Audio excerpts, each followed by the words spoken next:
Hi, happy Friday. It's Jamisha, and welcome back to my video diaries. I'm calling this video Chair Conversations because it's not something that I plan on doing regularly, but if I feel like there's something in my heart that I want to talk about, I think I'll just, post these at random.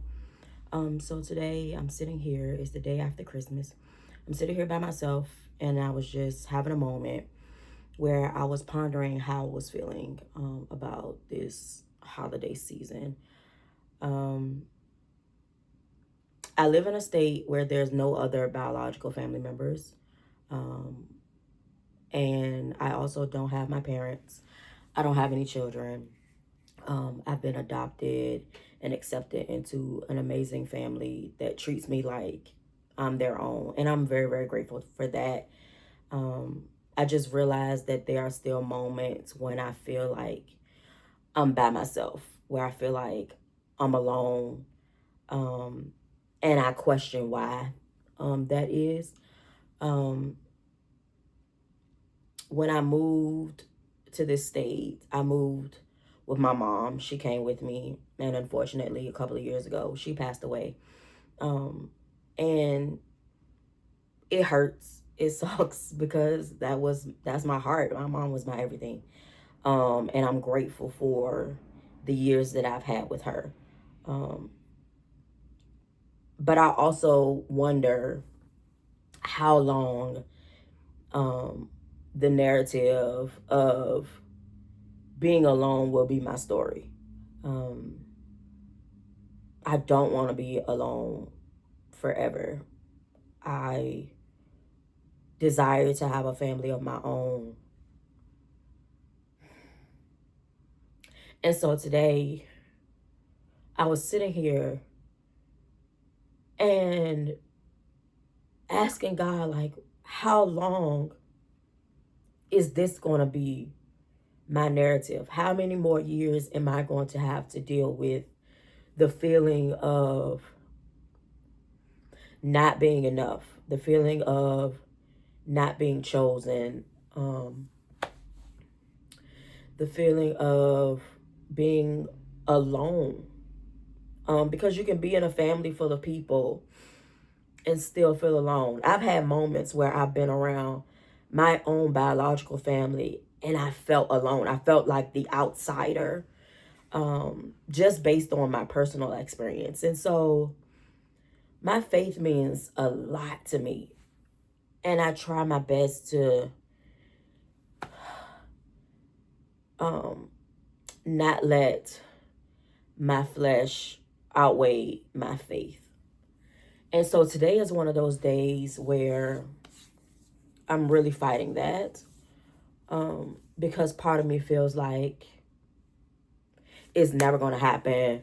I'm always going to be by myself. Um, I'm not going to have the life that I desire to have. But then the faith side of me is like, you might not have control over everything, but there are things that I can't control. My thoughts are something that I can control. My attitude about my life is something that I can control. How I spend my time is something that I can control. How I love on myself is something that I can control. And so I felt like I needed to sit down and get this out so that I can tell myself, and maybe somebody else who might randomly stumble upon this video, is even if you feel like you're by yourself, you're not. God is always with us. And even if you feel like you haven't been chosen or you're not loved, you are.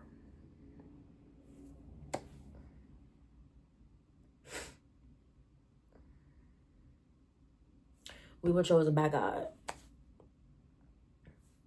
God has placed us in special situations where He has sent people who may not share bloodlines with us, who may not share last names with us, who may not share similar upbringings with us, but He has aligned us with people who have chosen to love us. And so my encouragement to myself and anybody else out there, let those people love you and make the decision to love yourself. Make the decision to change the narrative. Take a hold of those things that you can control and change them. I refuse to go into 2026 feeling sorry for myself. I refuse to go into 2026 beating myself up and tearing myself down because I feel like there's something wrong with me. And that's the reason why I'm still single and I don't have any kids. I'm not doing that. I'm choosing to go into 2026 full of love and hope and positivity and faith that the life that I'm choosing to live is a life that is pleasing unto God. I want to walk out purpose. I want when people to see me that they see love, that they see light, that they see positivity, that they see hope, that they see a dreamer, that they see a creative. Not that they see a woman in her late 30s who is single and childless and there must be something wrong with her. And in order for others to see that, I have to see that in myself. So I just pray that whoever stumbles upon this video finds something that they can take. Know that I am praying for others who are in a similar situation to me, who may be grieving the loss of a loved one, grieving the life they thought they would have at whatever age they are, and that we will take an opportunity to do what we can to shift the narrative from a negative to a positive. So I pray you all have an amazing day and that you're ready to head into this new year with a new outlook on life. Have a blessed day.